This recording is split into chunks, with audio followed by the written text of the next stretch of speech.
अंतर मन में ज्योति जगा लो, होगा दूर अंधेरा।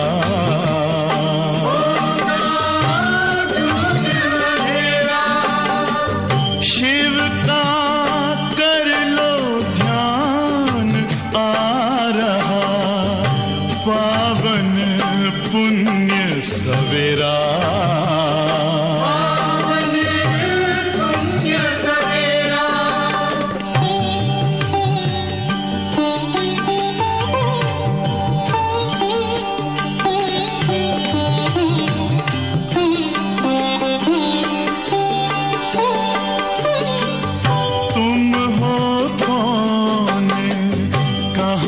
से आए अपने आप को जानो,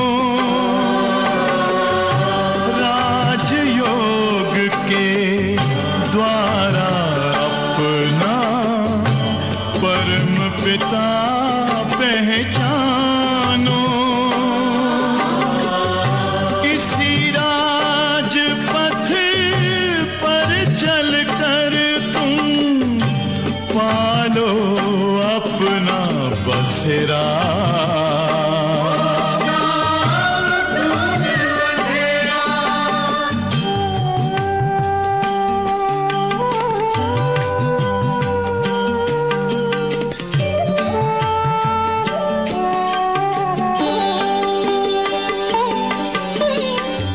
तुम हो आत्मा तन से न्यारे, परमात्मा को प्यारे। दिव्य गुणों को धारण करके योगी बनो दुलारे। ज्योति बिंदु ही तोड़ेगा ये माया मोह का घेरा।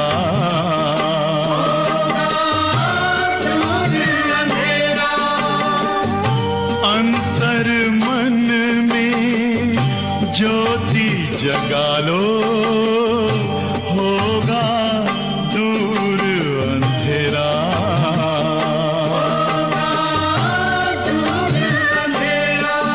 ओम शांति, ओम शांति, ओम शांति।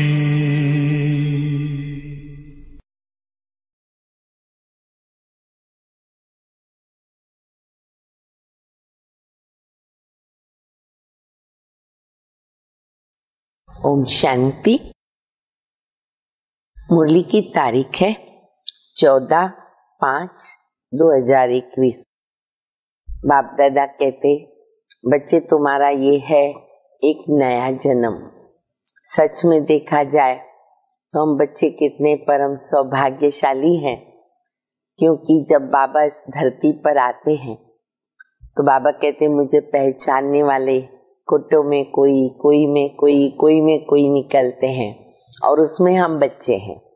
तो बाबा ने ब्रह्मा के द्वारा हम बच्चों को सहज ज्ञान और राज्यों की शिक्षा देकर नया जन्म दिया। और बाबा ने जब नया जन्म दिया तो हम कहलाते ब्राह्मण। तो हम ब्राह्मण जो हैं वो हैं ब्रह्मा की मुख वंशावली, अर्थात ब्रह्मा के मुख से पैदा किए हुए। ये बड़ा गुह्य राज है, क्योंकि बाबा को जब अपने बच्चे अडॉप्ट करने होते हैं तो बाबा को माता तो चाहिए, तो बाबा ब्रह्मा को माता बना देते हैं। तो शिव बाबा पिता और ब्रह्मा बाबा हमारी माँ। तो ऐसे कई रहस्य बाबा मुरली के अंदर बता रहे हैं।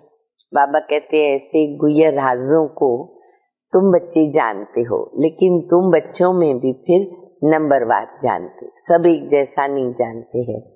साथ साथ बाबा सेवा के लिए भी बताते हैं कि बच्चे सेवा में इधर उधर भागना दौड़ना ये बहुत जरूरी है, सेवा करना, क्योंकि हमें विश्व का कल्याण करना है। बाबा के समय बहुत थोड़े से बच्चे थे, थोड़े से सेंटर्स थे, तो जब भी कोई सेंटर पे प्रोग्राम होता तो बाबा को बच्चे कहते, बाबा बहुत अच्छा कोई महारथी बच्चा हमारे पास भेजो। तो बाबा ने आज कई दादियों को भी याद किया है और दादाओं को भी याद किया है। तो बाबा कहते ऐसे सर्विसेबल बच्चे भी बाबा को बहुत प्रिय है। मीठी मीठी शिक्षाओं भरी मुरली बाप दादा की सुनेंगे। मीठे बच्चे, अभी तुम शूद्र घराने से निकल ब्राह्मण घराने में आए हो। अभी तुम शूद्र घराने से निकलकर ब्राह्मण घराने में आए हैं। बाप ने ब्रह्मा मुख से तुम्हें अडॉप्ट किया है। बाबा ने तुम बच्चों को ब्रह्मा मुख द्वारा अडॉप्ट किया है। बस इसी खुशी में रहो। ये बात भी अगर याद रहे तो हमें बहुत खुशी रहेगी। डायरेक्ट भगवान और ब्रह्मा मुख द्वारा की मैं पैदाश हूँ। प्रश्न है, कौन सा गुह्य राज ब्राह्मण कुल वाले बच्चे ही समझ सकते हैं? कौन सा गुह्य राज ब्राह्मण कुल वाले बच्चे ही समझ सकते हैं? उत्तर है, निराकार शिव बाबा हमारा पिता है। शिव बाबा है पिता। भक्ति मार्ग में भी उनको कहते परम पिता परमात्मा। और ये ब्रह्मा हमारी माता है। निराकार भगवान कैसे माता पिता बंधु सखा बनते हैं, ये गुह्य गुप्त राज ब्राह्मण कुल के बच्चे ही समझ सकते। भक्ति मार्ग में कह दिया, तुम्हें वह माता पिता, तुम्हें वह बंधुश्च सखा, तुम्हें सर्व मम देव देव, सर्व संबंध तुम्हारे साथ है। पर अर्थ कुछ भी मालूम नहीं था। और अभी हम बच्चे प्रैक्टिकल में हर संबंध बाबा से जोड़ते हैं, संबंध भी जोड़ते हैं और प्राप्तियां भी करते हैं।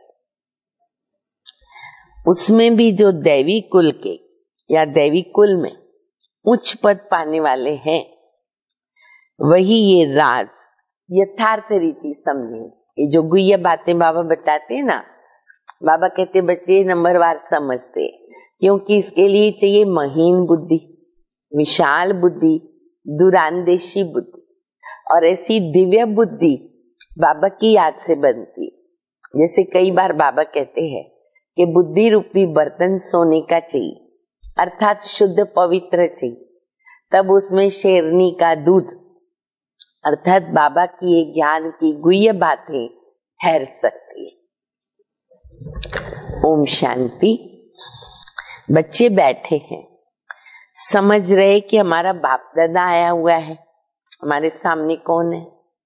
कौन हम बच्चों को पढ़ा रहे, कौन अभी मुरली सुना रहे? बाप दादा। बाप तो इकट्ठा हो जाता है दादा के साथ, तो कहेंगे ना बाप दादा आए। मुरली कौन चला रहे? बाप दादा इकट्ठे हैं। अच्छा, फिर वो टीचर भी है। बाप दादा के बिगर कुछ बता नहीं सकते। शिव बाबा ब्रह्मा के बिगर कुछ बता नहीं सकते। शिव बाबा बाप, ब्रह्मा बाबा दादा। मतलब जैसे बड़े भाई भी होते तो उसको दादा कहते हैं। तो बाबा कहते मैं हूँ बाप और ये है दादा, तो उनके बिना तो मैं कुछ नहीं बता सकता। बुद्धि चलनी चाहिए, क्योंकि ये नई बात। अज्ञान काल में याद करते सिंगल को, परमात्मा को, सिंगल को याद करते हैं। कहेंगे हमारा गुरु फलानी जगह है, उनके शरीर का नाम भी जानते हैं। हमारा बाबा, हमारी माँ फलानी फलानी जगह है, तो उनका नाम रूप सब कुछ होता है ना। और हर एक को मालूम रहता है अपने माता पिता का नाम रूप सब। मनुष्यों ने फिर ये शॉर्ट में लिख दिया। मनुष्यों ने जो बनाया है उसमें कुछ न कुछ रॉन्ग होता है। बल गायन है, तुमेव माता च पिता तुमेव, ये एक के लिए गाया हुआ है, ब्रह्मा के लिए भी नहीं गाया हुआ है। संबंध किसके साथ जुड़ते हमारे? सिर्फ शिव बाबा के साथ। उनका नाम रूप तो बुद्धि में नहीं आता, न विष्णु का आएगा न शंकर का आएगा। गाते हैं तुम मात पिता हम बालक तेरे, तो भी बुद्धि कहाँ चली जाएगी? कोई देवी देवता में नहीं जाएगी, सीधा ऊपर जाती है। ऑटोमेटिकली बुद्धि या आंखें बोलो, वृत्ति बोलो, हाथ भी ऐसे ऊपर चले जाते। ओ पिता परमात्मा, हे अल्लाह, ऑटोमेटिक ऊपर जाती है। तो बाबा कहते ही बुद्धि सारी ऊपर चली जाती। इसका मतलब अच्छा, ये सबूत है कि बाबा का स्थान ऊपर है। अच्छा, कृष्ण को भी तो याद कोई कर न सके। जब परम पिता परमात्मा कहेंगे, सिर्फ परमात्मा कौन है नहीं जानते, पर बुद्धि ऊपर जाती और उनको याद करते, देवी देवता को नहीं। याद फिर भी तो निराकार को करते, उनकी महिमा है। तो बाप समझाते हैं, यहाँ जब बैठते हो तो लौकिक संबंध से बुद्धि योग निकाल कर पारलौकिक बाबा को याद करो। अभी आप सब मुरली सुन रहे, घर में रह के सुन रहे, कहाँ भी बैठे हो, और कोई बात बुद्धि में नहीं आनी चाहिए। मुरली माना बाबा की मुरली, एक टिक एकाग्रचित होकर बाबा की मुरली सुने। लौकिक बातें कोई याद न हो, लौकिक कारोबार थोड़ी देर के लिए भूल जाने का। इस समय ये सन्मुख है। भक्ति मार्ग में जो गाते हैं तो आंखें ऊपर करके बोलते, तुम माता पिता हम बालक तेरे, हे भगवान, ऐसे भी कह के याद करते हैं। भगवान जब कहते हैं ना, तो शिवलिंग को भी याद नहीं करते, क्योंकि ये तो पता ही नहीं है ना कि परमपिता परमात्मा शिव है। परमपिता परमात्मा है, बस इतना समझते, क्योंकि जानते नहीं। तो शिवलिंग भी उनके बुद्धि में नहीं आता, देवताएं भी नहीं आते, शिवलिंग भी नहीं आता। तो फिर तोते के मिसल कहते, जैसे दादाओं से, बाप दादाओं से, बड़ों से, साधु संत महात्माओं से सुनते आए ना, बोल देते हैं। लक्ष्मी नारायण के लिए भी तो ऐसे नहीं कहेंगे, वो तो कोई सबके माता पिता नहीं है ना। लक्ष्मी नारायण वो तो महाराजा महारानी है। हाँ, उनका बच्चा, उनके वो माता पिता, जो वो दो बच्चा पैदा करेंगे उनके वो माता पिता रहेंगे, बंधु नहीं। देखो बाबा कितनी अच्छी गुह्य बातें बता रहे। लक्ष्मी नारायण के जो बच्चे हैं, तो लक्ष्मी नारायण उनके माता पिता है, सखा बंधु वो कोई संबंध नहीं है। बाबा के साथ हमारे आत्मा के सर्व संबंध है। भक्त लोग गाते पतित पावन, परंतु ये बुद्धि में नहीं आता कि शिवलिंग होगा। ऐसे ही बस कह देते हे भगवान। अब हे भगवान कहा किसको, किसने कहा, किसको कहा, कुछ भी पता नहीं। अगर ये ज्ञान होता कि मैं आत्मा हूं, उनको बुलाता हूं, तो समझे कि वो निराकार परमात्मा है, उनका रूप ही लिंग है। यथार्थ रीति कोई बाबा को याद ही नहीं करते। उनसे प्राप्ति क्या होगी, कब होगी, कुछ भी नहीं मालूम। तुम भी तो नहीं जानते थे ना, हम भी पहले तो नहीं जानते थे, अभी तो बाबा के बने। तुम जानते हो, हमको शिव बाबा ने ब्रह्मा के द्वारा अपना बच्चा बनाया। तो ब्रह्मा कौन है? हमारी माँ। ब्रह्मा माँ है। इस ब्रह्मा माता के द्वारा शिव बाबा तुमको अडॉप्ट करते। प्रजापिता ब्रह्मा भी है, अलौकिक पिता भी है, माँ भी है। इस समय तुम अच्छी तरह जानते हो हम शिव बाबा के बच्चे हैं।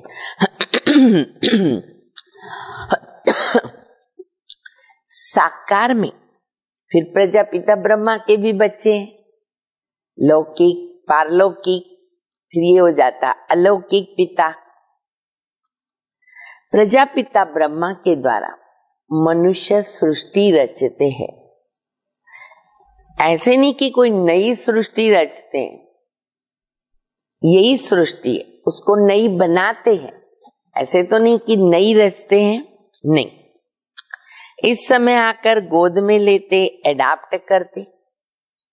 अब माता पिता कहते हैं तो शिव पिता ठहरा और ब्रह्मा हमारी पिता ठहरी। तो कहेंगे माता पिता, बाप दादा है हमारे माता पिता। बाप ब्रह्मा के द्वारा कहते कि तुम आत्माएं मेरे बच्चे हो, आत्माएं शिव बाबा के बच्चे। फिर आत्मा को बैठ करके बाबा पहचान देते हैं कि आत्मा क्या है। कहते भ्रकुटी के बीच चमकता है अजब सितारा, स्टार के मिसल है, पर कुछ जानते नहीं। ये कह न सके कि आत्मा 84 जन्म भोगती है, वो तो किसको पता ही नहीं ना, तो ये तो नहीं कह सकते। आत्मा शरीर के द्वारा पार्ट बजाती है, भिन्न भिन्न नाम रूप देश काल से आत्मा एक शरीर छोड़ती है, सारा परिवार उसका बदल जाता है। सब बदलेगा ना, आप मुझे मर गई दुनिया, माता पिता से लेकर सारे संबंध नए मिलते। इसलिए बाबा कहते बच्चे ये विनाशी संबंध है, शरीर भी विनाशी, संबंध भी विनाशी, इसलिए उनको याद नहीं करना है, नष्टो मोहा होना है। कोई एडाप्ट करते तो भी परिवार बदल जाता है, कोई एडाप्ट करेंगे दूसरे माता पिता बन गए उनके, तो सारे संबंध बदल जाते हैं। माता पिता जिनसे जन्म लिया उनको भी जानते हैं, और फिर जो एडाप्ट करते हैं ना वो उनके घर के बन जाते। मान लो कोई शाहूकार ने कोई गरीब बच्चे को एडाप्ट किया, अब पहले के उनके माता पिता अलग, फिर बाद में परिवार चेंज होता, वो माता पिता अलग हो जाते हैं। यहाँ तुम शूद्र घराने से निकलकर ब्राह्मण घराने में आ गए, तो बाबा ने एक्यूरेट मिसाल बताकर फिर बताया, देखो बच्चे तुम बच्चों ने क्या किया, तुम भी शूद्र थे, बाबा ने एडाप्ट किया और अभी तुम ब्राह्मण बन गए। ब्रह्मा तन से तुमको एडाप्ट किया, तुम तो ब्राह्मण कुल में आ गए।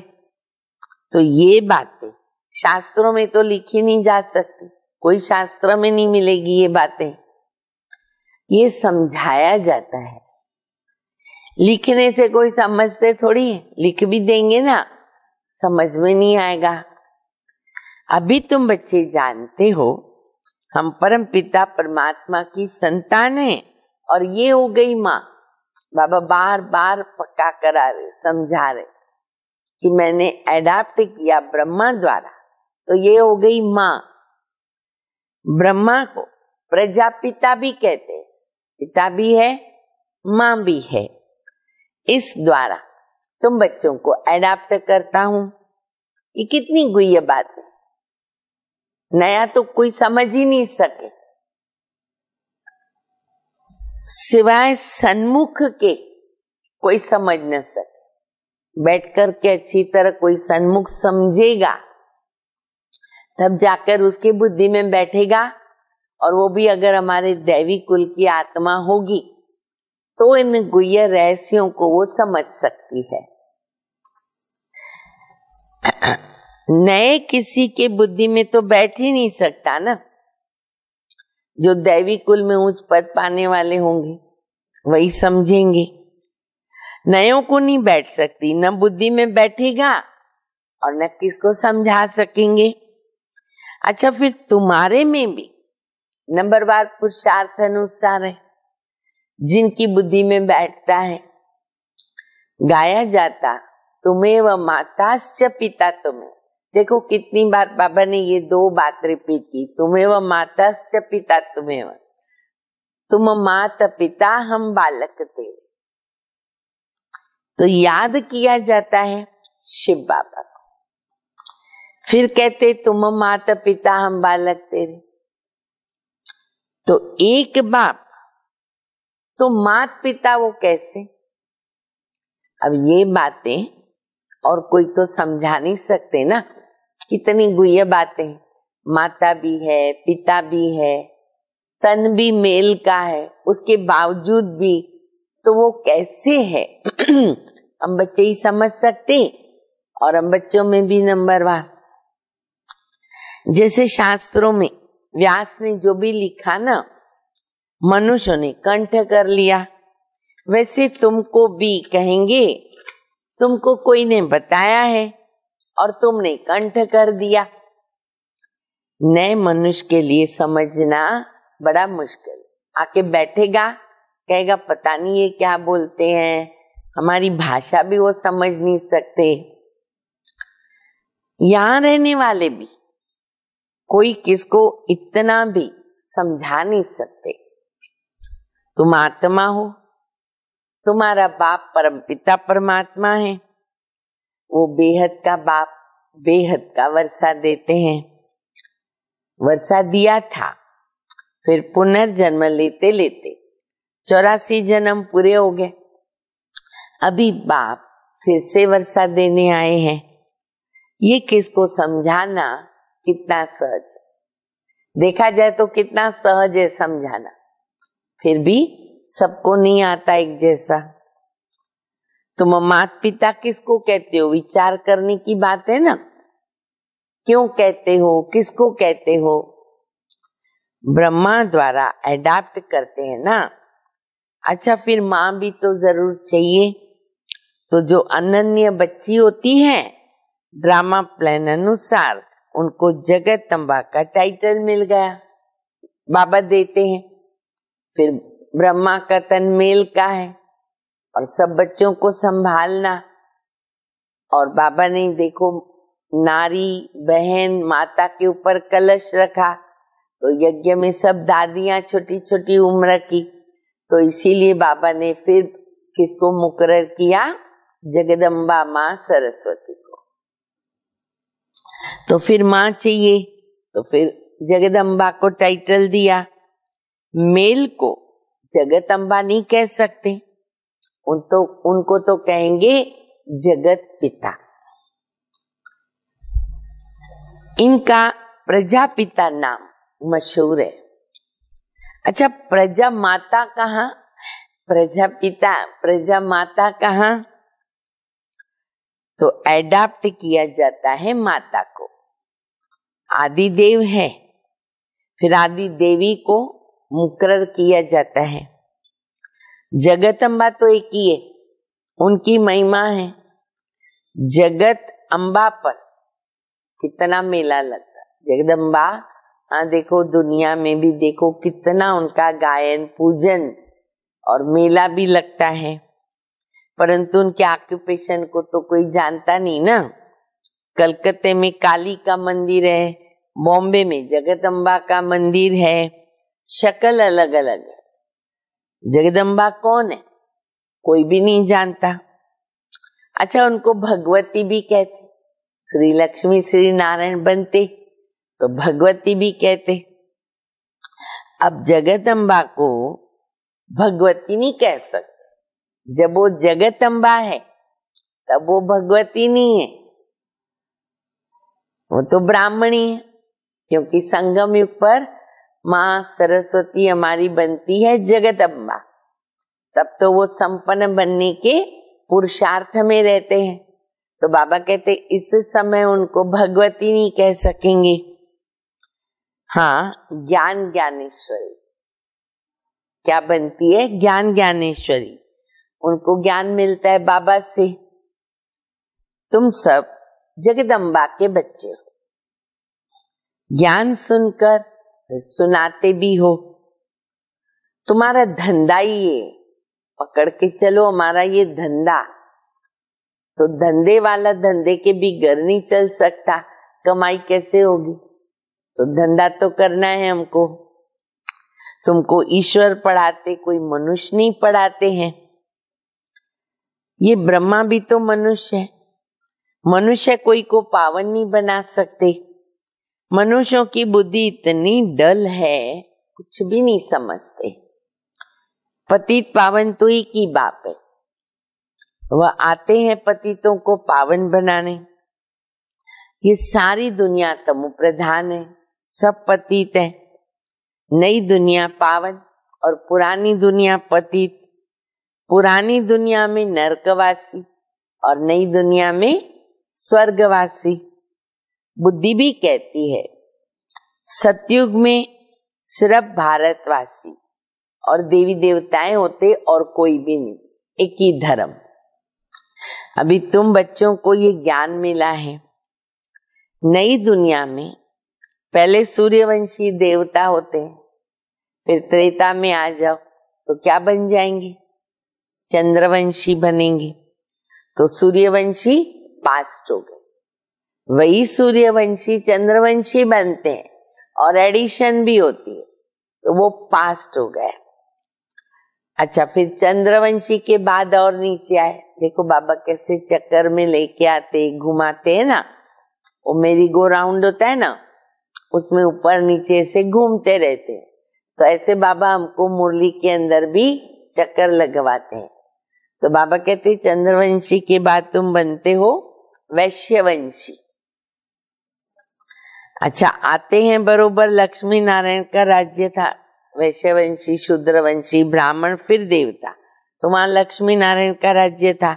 अच्छा, उनके आगे क्या था ये कोई भी समझ न सके।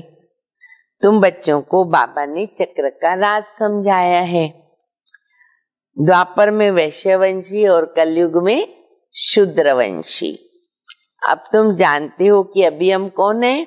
ब्राह्मण। कभी नहीं भूलो ब्राह्मण, क्योंकि एक शब्द ब्राह्मण याद किया तो उनके सारे नियम, कायदे, धर्म, कर्म सब याद आ जाता है। तुमको बाबा ने अपना बनाया, अर्थात शूद्र धर्म से देवता धर्म में ट्रांसफर हो रहे।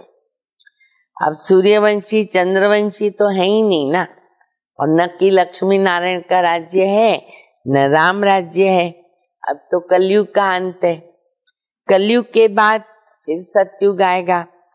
कलयुग में ये पुरानी पतित दुनिया है, महान दुखी है, इसलिए देवताओं की जाके महिमा भी करते हैं और उनके आगे माथा टेकते हैं।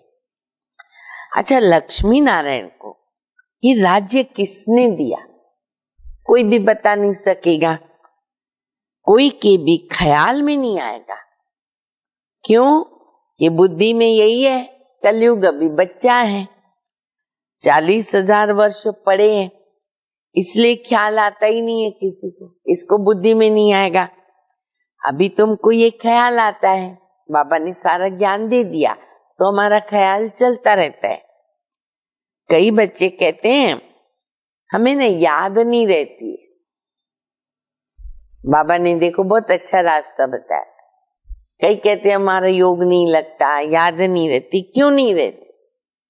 अब अगर याद अच्छी तरह से रहे, ये चाहते हैं, क्या करना पड़े? क्योंकि सवेरे सवेरे उठकर याद में बैठकर ना धारणा नहीं करते। अभ्यास अमृत वेले से शुरू करना पड़े तो उसकी आदत पड़ेगी, दिन भर भी बाबा की याद आएगी। समझते भी हैं, फिर भी किसको समझा नहीं सकते। कईयों का ऐसा होता है, खुद ज्ञान बुद्धि में है पर दूसरों के आगे वर्णन नहीं कर सकते, समझा नहीं सकते। ये तो जरूर होगा। क्यों? सब एक रस तो समझदार बन नहीं सकते ना। पूरी राजधानी बन रही है, डिनाइस्टी है, सबके पद बन रहे, तो सब तो समझदार एक जैसे नहीं बन सकते, समझदार भी चाहिए तो बेसमझ भी चाहिए। अब ये भी गुह्य रहस्य है। बहुत समझदार राजा रानी बनेंगे, जितना जितना जो ज्यादा समझते और फिर दूसरों को समझाते हैं ना, उनका नाम वाला।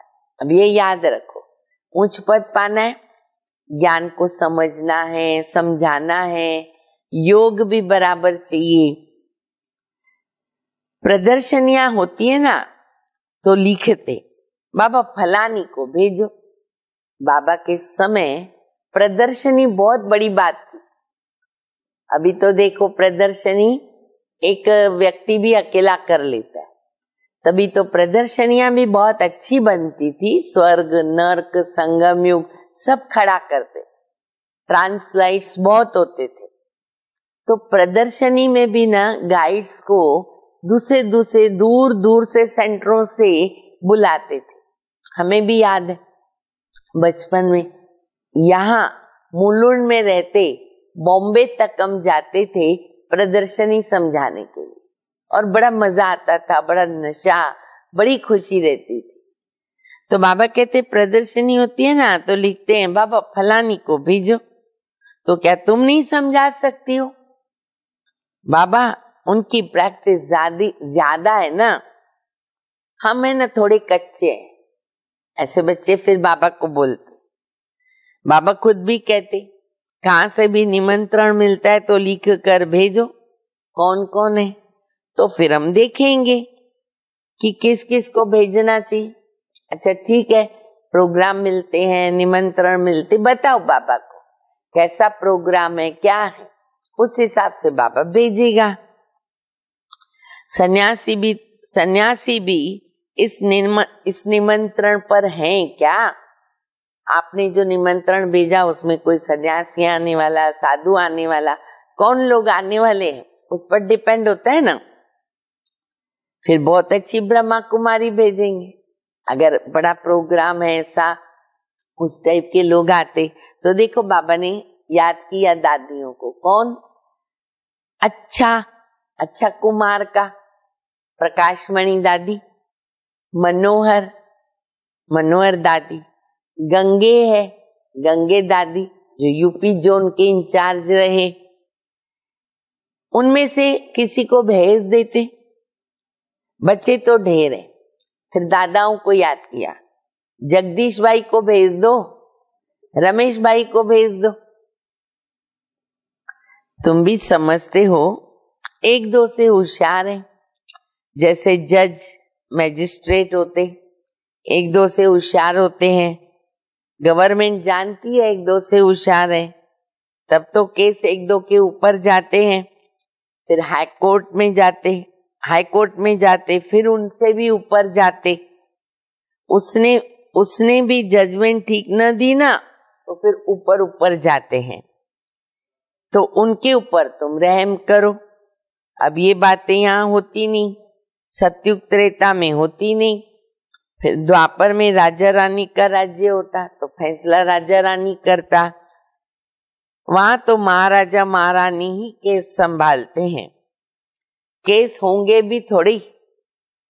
अभी तो तमो प्रधान पति तो गए, तो बादशाह के पास केस जाएगा तो थोड़ी सजा दे देते हैं। कड़ी भूल होगी तो कड़ी सजा मिलती है। हर राजा अलग अलग नियम कायदे बनाता है, जैसे जैसे द्वापर युग से राजाएं बदलते हैं। यहाँ तो कितने जज वकील ढेर हैं, इतना कारोबार में फर्क हो गया। कहाँ सतयुग, द्वापर, फिर वापस कलयुग, कैसे नियम बदलते। सतयुग में क्या होता है किसको पता नहीं। अभी बाबा ने समझाया है, कोई से भी पूछो इन लक्ष्मी नारायण को जानते हो? जैसे बिरला है, बहुत मंदिर बनाता है, कोई अच्छा बच्चा हो ना, उनको चिट्ठी लिखो। बाबा के समय चिट्ठी का बहुत चलता था, अभी तो पोस्ट का इतना रहा नहीं। तुम लक्ष्मी नारायण के मंदिर तो बहुत बनवाते हो, चिट्ठी में लिखो। इन्हों को ये राजधानी कैसे मिली, बाबा पॉइंट भी दे देते। जबकि सतयुग से पहले कलयुग था ना, तो राजधानी कैसी मिली, राज्य कैसा मिला? कलयुग में कुछ भी नहीं है। देवताओं ने कोई से लड़ाई भी नहीं किया। लड़ाई से कोई विश्व का मालिक बन नहीं सकता। विश्व के मालिक जो थे उन्हों के ये लक्ष्मी नारायण के चित्र रखे हुए हैं। अभी तो कलयुग है, यहाँ लड़ाई चलती हथियारों से, बाहुबल की लड़ाई। बाप ने समझाया है, क्रिश्चियन धर्म वाले अगर आपस में मिल जाए ना, आपस में प्रीत रखे ना, तो वो विश्व के मालिक बन सकते। ताकत है, धन है, सेना है, परंतु विश्व के मालिक लक्ष्मी नारायण बनते हैं। बुद्धि कहती है कि आपस में अगर मिल जाए तो मालिक बन सकते हैं, परंतु फिर बाबा कहते परंतु सतयुग में किंग क्वीन तो कोई बन न सके, ड्रामा ही ऐसा बना हुआ है। अभी फिर से योग बल से स्वर्ग का वर्षा ले और बाबा बनाते महाराजा महारानी। तुम बता सकते हो, कल्प पहले भी संगम पर बाबा से ये पद पाया, 84 जन्म पूरे हुए, अब फिर से वर्षा ले रहे। चक्र को भी हम जानते, बाबा को भी हम जानते, पूरी हिस्ट्री हम बच्चों को मालूम है। तो अभी हम फिर से बाबा से कल्प पहले वाला वर्षा ले रहे हैं। अच्छा, मीठे मीठे सिक्के दे बच्चों प्रति माता पिता बाप दादा का याद प्यार। Good morning. रूहानी बाप की रूहानी बच्चों को नमस्ते। हम रूहानी बच्चों की रूहानी बाप को, माता पिता बाप दादा को याद प्यार, गुड मॉर्निंग और नमस्ते। धारणा के लिए मुख्य सार है, पहला, स्वयं में धारणा करने और दूसरों को कराने के लिए, खुद भी करें दूसरों को भी कराएं, उसके लिए सवेरे सवेरे उठकर बाप की याद में बैठना है। जो समझा है उसे समझाने की प्रैक्टिस करनी। आप ही बाबा मदद करता है। अमृत वेले पावरफुल योग करो, बाबा के आगे संकल्प रखो, सब पूरे हो जाते हैं। नंबर 2, लौकिक संबंधियों से बुद्धि योग निकाल, एक पारलौकिक बाबा को याद करना है। बाप से जो ज्ञान मिला वो सुनकर के सबको सुनाना है, यही तुम्हारा धंधा है। वरदान, अपनी संपूर्ण स्टेज द्वारा सर्व प्रकार की अधीनता समाप्त करने वाले प्रकृति जीत भव। जब आप अपनी संपूर्ण स्टेज पर स्थित होंगे तो प्रकृति पर भी विजय अर्थात अधिकार का अनुभव होगा। संपूर्ण स्टेज में किसी भी प्रकार की अधीनता नहीं रहती, वो है संपूर्ण स्टेज। कोई के अधीन नहीं वो आत्मा। लेकिन ऐसी संपूर्ण स्टेज बनाने के लिए 3 बातें साथ साथ चाहिए। 3 बातें कौन सी? पहली रूहानियत, दूसरा रूहाब और तीसरा रहम दिल का गुण। रूहानियत, रूहाब, रहम दिल का गुण। जब ये तीनों बातें प्रत्यक्ष रूप में, स्थिति में, चेहरे, कर्मों में दिखाई दे, तब कहेंगे अधिकारी या प्रकृति जीत आत्मा। तो ये चेक करने का हमारे अंदर ये 3 बातें कैसी है, कितनी है, कितने परसेंटेज में है। स्लोगन है, श्रीमत की लगाम मजबूत हो। श्रीमत की लगाम मजबूत है तो मन रूपी घोड़ा भाग नहीं सकता। हाँ, घोड़े को चलाते हैं ना ऐसा लगाम लेके, तो वो श्रीमत पर है तो मन रूपी घोड़ा भाग ही नहीं सकता। अच्छा, ओम शांति।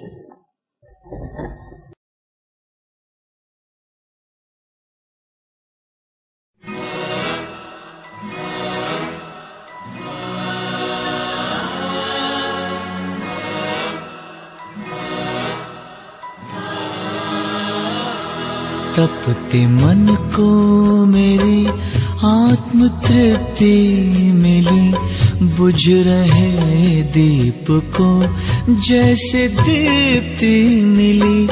तपते मन को मेरे आत्म तृप्ति मिली, बुझ रहे दीप को जैसे दीप्ति मिली। जब पड़ी आपकी दृष्टि हम पर प्रभु, जब पड़ी आपकी दृष्टि हम पर प्रभु, जैसे जीवन मिला ज्योति जगती मिली, जैसे जीवन मिला ज्योति जगती मिली, जैसे जीवन मिला ज्योति जगती मिली। तपते मन को मेरे